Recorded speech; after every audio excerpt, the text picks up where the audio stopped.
Well, good morning.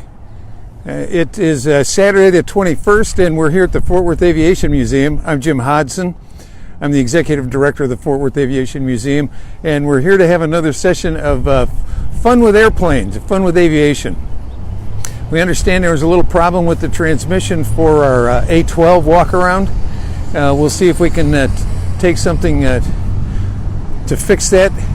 But the airplane is in a highly restricted area, and we have to have special people who can help us with the transmission. So this morning what we're going to do is we're going to look at the A-7. And so you don't need to look at me anymore. So I'm going to go ahead and we'll switch. And this is our A-7. This is an A-7B. And this airplane was built right here in Grand Prairie. Now, we talked a little bit last time about some of the markings on the airplanes, and so November Mike, that's referred to as a MODEX, and the MODEX is a two-letter identifier for a specific squadron. You'll notice here we have a squadron that's called VA-215. You might remember from last time we had a V on the F-14, but it was VF. And VF stood for Fixed Wing Fighter. So this one obviously stands for Fixed Wing Attack. 215 is the squadron number. So you see the big numbers 4479, and then down here you'll see smaller letters that say 154479. That's the bureau number. Oftentimes when you see the numbers on the airplanes, they'll leave off those first two numbers. And there's a number 3 up in the corner, and that's because this was the third aircraft. USS Oriskany was the aircraft carrier that this particular squadron was on at the time. So we're going to walk around to the front of the airplane, and then we will talk about it a little bit more.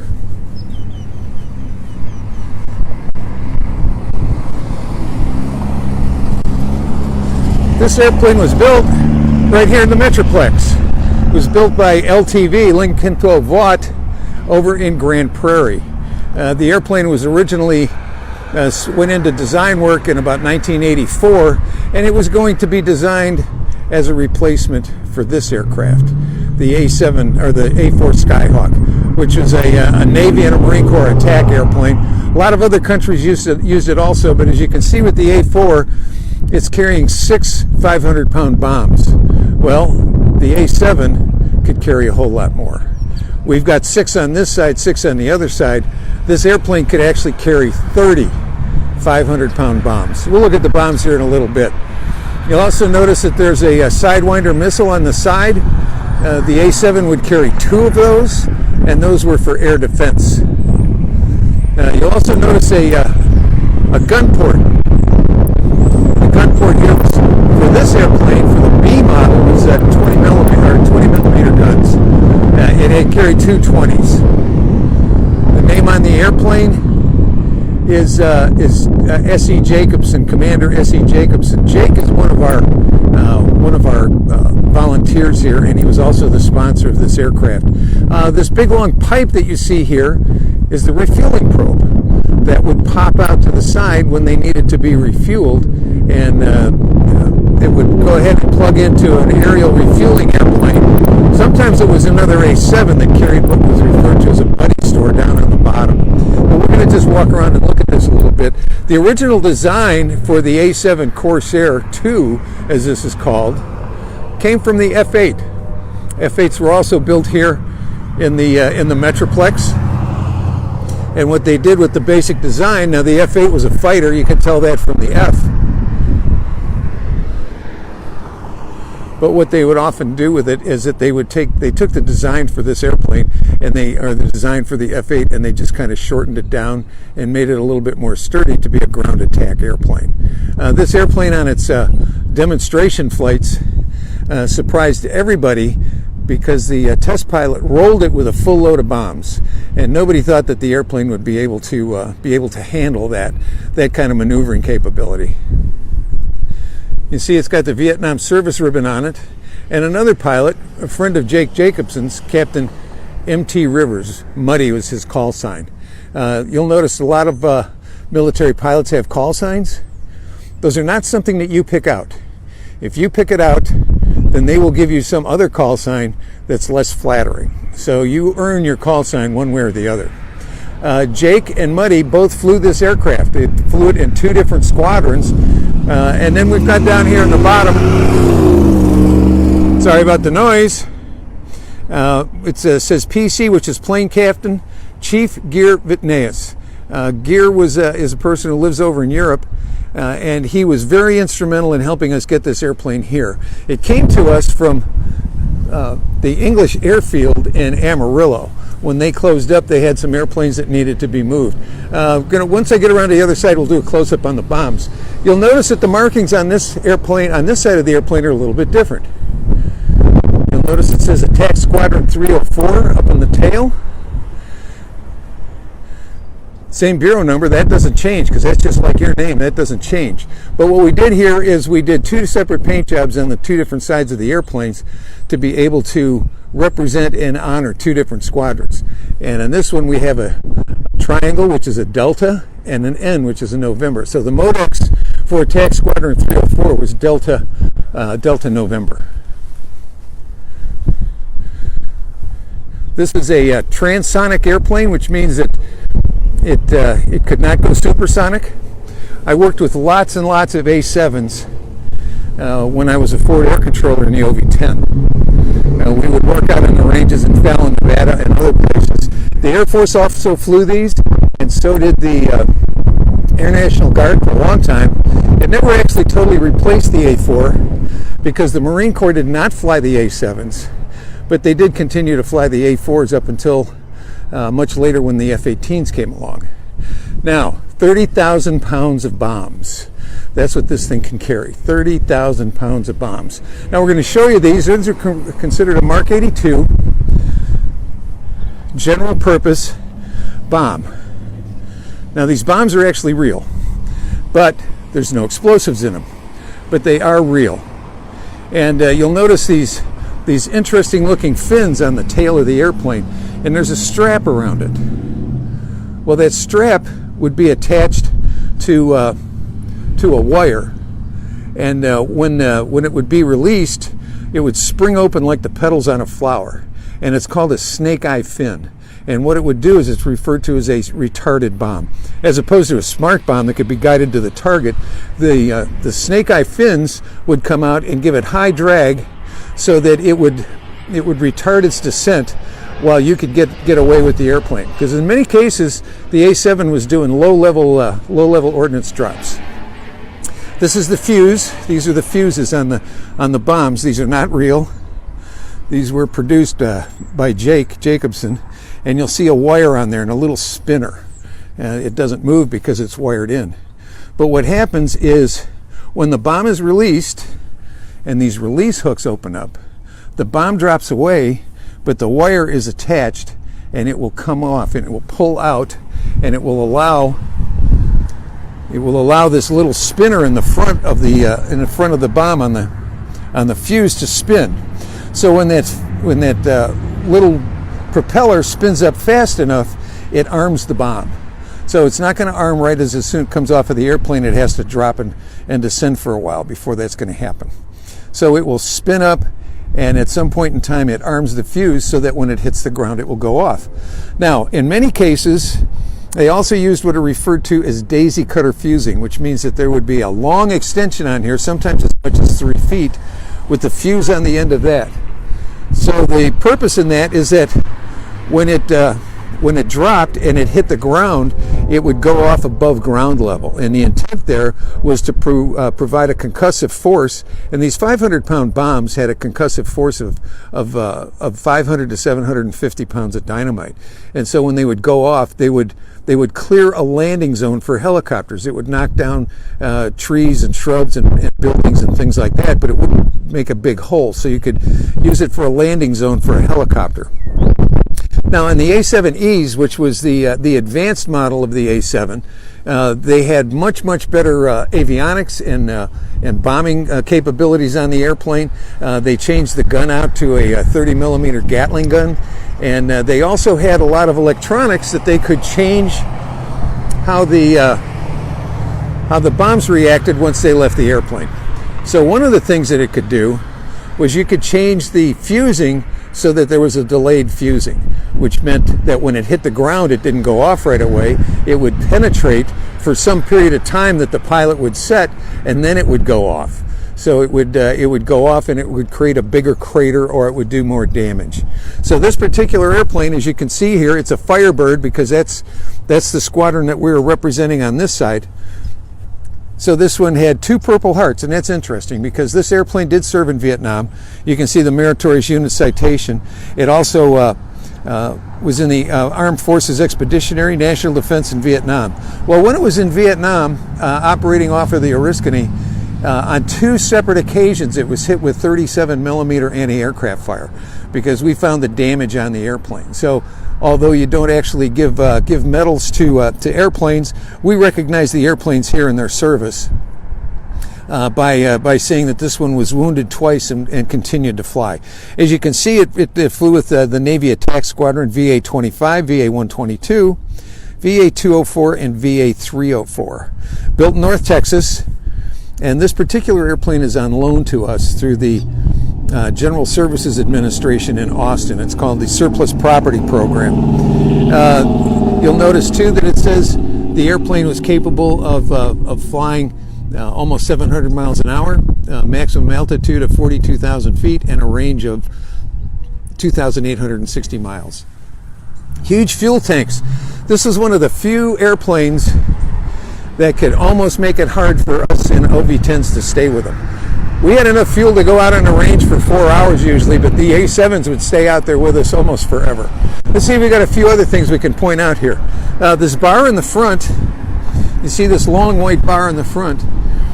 When you're on the aircraft carrier, that lowers down and goes into what's referred to as the shuttle on the catapult. So the catapult, or the shuttle, when it's fired off the steam catapult, goes whisking it away and just drags the airplane down to the end and throws it off of the boat. So we've got some people watching. Thanks for joining us today. We call this, out here at the museum, we call this the petting zoo. And we call it the petting zoo because virtually all of these airplanes have an animal name, like the Skyhawk. And then we have the Aardvark. And we had the Tomcat from the other day. And we had the Sea Stallion. But this is one of the few airplanes out here that does not have an animal name. But that's why we call it the petting zoo. Plus, we welcome you to come out and touch the airplanes. That's why we refer to ourselves as having the most touchable airplanes in Texas. So let's see, what else can we tell you about this? Another gun port right here. And there's the pedostatic tube again that we talked about the other day. And that's where ram air is coming through there. And it is measured against the static air portion on the side of the airplane. And that's how the airplane knows whether it's what speed it's going and what altitude it's at. There's little computers in the airplane that help with that. Now, one of the things that they found over the years is that there are problems, and you'll notice, you don't notice this, but sometimes you'll see in a pitot tube, it'll say no handhold.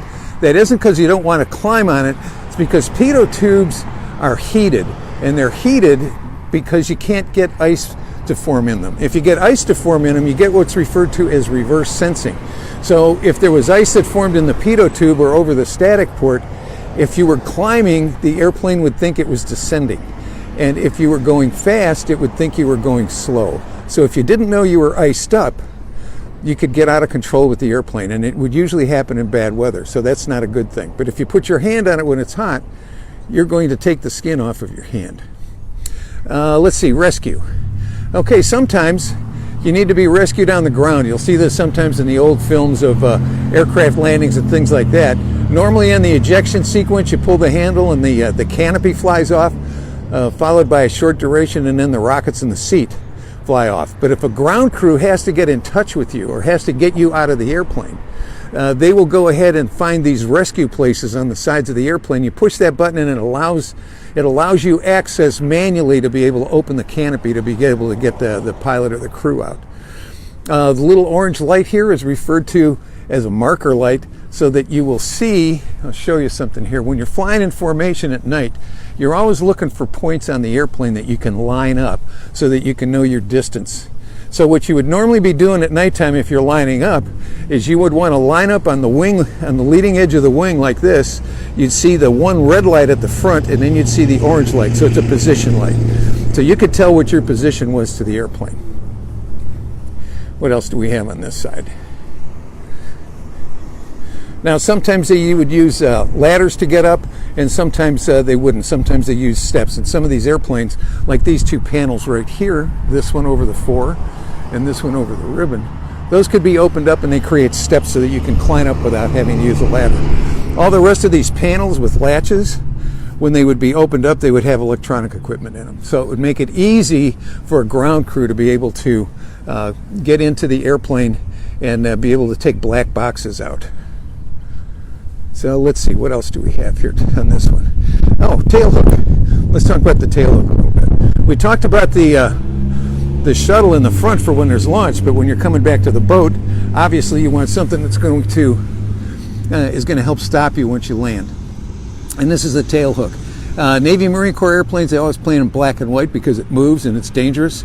There's a little thing on the bottom of the tail hook, and it's called the shoe, and it looks a little bit like a horse's hoof. And so the idea is that when you land, that hook will be down and it'll catch one of the 5 wires on the aircraft carrier. What you're trying to do when you're flying to board the boat is you're trying to catch the 3 wire. And so the paddles, or the LSO, it's the landing signal officer, would be on the end of the boat and help direct you aboard. He's giving you signals. You're looking at what's called the Fresnel lens, or the meatball. And we talked about the angle of attack indicators before. So you're trying to stay on speed and on an imaginary 3.5-degree glide slope coming into the boat. Sometimes it's a little higher, depends on the aircraft and speeds. But what the LSO wants you to do is be able to do an OK 3-wire. You don't spot the deck. You look at the meatball, you control your altitude and your rate of climb and rate of descent on the meatball. If you would spot the deck, which means looking at the deck, normally you would end up not getting an arrested landing and have to go into what's referred to as a bolter, which means you have to go around because the hook skips over the wires, and that would be a bolter. You would also tend to land long. So you want the 3-wire. The 1-wire is right near what's referred to as the round down on the back of the aircraft carrier, on the deck of the carrier. That's someplace you don't want to hit. So you will hear things if you ever look at these movies and they're talking and you hear the LSO, they'll tell you you're a little bit slow, a little bit low and close. Add a little power. So you add power. You control your altitude on the glide slope by adding power. You control your airspeed on the glide slope with your attitude of your nose. So you follow it all the way in, you come down, you get a good arrested landing on the 3-wire, and you immediately look up, and there's going to be a deck handler right in front of you who's going to be starting to give you directions. He's going to tell you to raise your flaps, he's going to tell you to raise your hook, and then he's going to start giving you directions to taxi you around on the deck so that they can then refuel you or rearm you. So again, I think I mentioned this earlier, but this is a transonic airplane. It's not supersonic. It's not like the F-105 Thunder Chief next to us. And one of the ways you can tell whether an airplane is supersonic or not is what the tail of the airplane looks like. You'll notice on the 105 that it's got a tail that opens and closes a little bit. Part of that is speed brakes, but part of it controls the afterburner section. A-7 did not have an afterburner, but it would still be transonic. Let's see, other countries have flown the A-7. The Greeks, in particular, have flown them. I think they were the last ones to retire the airplane. But it was a real workhorse. And oops, sorry about that. And it was the airplane was designed, as I mentioned, to replace the A-4, but it didn't quite do that with the Marine Corps. The Marine Corps continued to fly the A-4 for quite a while after the A-7 came into being. And then later on, although we didn't get to look at the A-12 this morning due to transmission errors from a highly secured location, the A-12 was designed to replace the A-6 aircraft. It eventually, since it didn't go into production, the FA-18 ended up replacing the A-6, the A-7, and the F-14 Tomcat. But it did not replace the A-6 and the A-4 with the Marine Corps, at least not right away. So, We've got many other airplanes here. I know we've had requests to see other airplanes. We're still not open to the public. We hope you're all being safe, washing your hands often. We've got our crews in here that are still working on airplanes a little bit, and they've been doing just that. They're all being as safe as they can be, because we want you all to be able to come out and see us once this emergency that we're all under right now passes. So what I'm going to do is before I leave you, since we didn't get the first session in, we're going to just do a quick walk by some of the airplanes. You'll notice the 105 has tail markings on it for the for the reserve squadron here at Carswell. Then the next plane down here, and let's just talk about the Air Force numbers here for a second. We've been talking about bureau numbers, so we'll give you a little bonus time. So it says 60385. Remember, the bureau numbers are like 155 something or that kind of thing. The Air Force and the Army, their numbers, which are specific to the airplane, so there is no other Air Force 60385, means that this particular airplane was built under a contract in 1960, and it was the 385th airplane built under that contract. Next to that is a Marine Corps QF4S Phantom II. This airplane, you might notice it says VMFA. We've talked about some of this. So the M stands for Marines, the F stands for fighter, the V is for fixed wing, and then the A is for attack. So this is Marine Fixed Wing Fighter Attack Squadron 333. And this particular one is decorated as one of the trip tray airplanes, as 333 is referred to. We'll tell that story later on. But we have a T-33 here, and it is a spittin' kitten. That's a story for another day. Here's the F-111. It was built here. I mentioned it briefly. You'll notice it's got a number on it, 009, so this one's referred to as Balls 9. This is an unusual airplane in that it didn't get its name until after it finished service, and then they started calling it the Aardvark. Here's our Tomcat that we visited the other day. Our CH-53 that we visited the other day. Here's the T-37 Tweet. Virtually every Air Force pilot up through just a few years ago has flown one of these. And then we've got a couple of ducks here.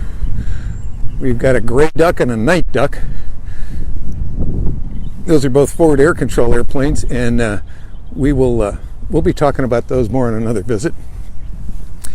The next two airplanes we've had a request for, and it's the OV-10 Bronco, namesake airplane for the museum here, because the museum is owned and operated by the OV-10 Bronco Association. But again, story for another day. And then we have an unusual F4 in the back that says Navy. And I'm going to walk down there so you can see the tail number on this one.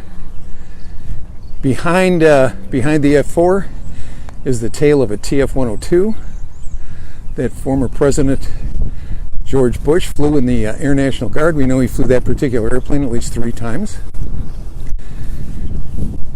We've got a real FA-18 Blue Angel, number 3, flew here in the Metroplex in 2009. That was the last year it was in the part of the team. We have what originally we thought was a BT-13 trainer. Turns out to be an SMV trainer, but we'll discuss all of that later. But I want you to see the number on this. So it says VF-202, which would be Fixed Wing Navy Fighter Squadron 202. But this is an F4C. And if you look at the number, it says 64-0825. So that's F4 64-0825. So if anybody can tell me why it says that, you can either text it to us, or you can send us an email. We'll have a little prize for you. And somebody, Richie Poland, is asking, where is this? We're at the Fort Worth Aviation Museum, Fort Worth, Texas. We are celebrating our 23rd year in existence. We have 29 aircraft here under a variety of different states of restoration and display. You can see on the ramp over here, have a very rare under the blue tarp YF-16. Okay, and this is a YF-16, was the second prototype F-16 ever. And back behind that is a TA-4J that's getting ready to be painted. Meacham Airport. Okay, we are on the north side of Fort Worth. And under normal conditions, we're open Wednesday, Saturday, and Sundays. Wednesdays from 9 until 4, Saturdays from 9 until 5, and Sundays from 11 to 5. Of course, we're not open to the public right now. We are still doing a little restoration work here and trying to make the museum indoors a little bit safer. And so again, we welcome your comments. We're glad to have you join us today. And if you have other airplanes you'd like to see, or would like to go inside the museum and see some of the exhibits, we can do that too. But we're going to do these live broadcasts on Wednesdays and Saturdays at noon for as long as we can do that. So a couple of other things that we're doing right now. We have a model airplane contest. It's online on Facebook. You can see that and some of the models people have submitted. Starting tomorrow, Sunday, we think we're going to start an aviation or airplane photo contest. And then on Monday, probably, we're going to do another contest for little people, and it's going to be a coloring contest. So we're trying to provide you folks with a little bit of entertainment and a little bit of fun to kind of take our minds off things and help anybody that's home being bored right now. So from the Fort Worth Aviation Museum, I'd like to thank you for joining us today. Stay safe, wash your hands, stay away from people as much as you can, and we look forward to seeing you here at the museum when this is all over. We can find our website is fortworthaviationmuseum.com, and our webpage is Fort Worth Aviation Museum. Our Facebook page is Fort Worth Aviation Museum. So thanks for joining us today. Have a good weekend.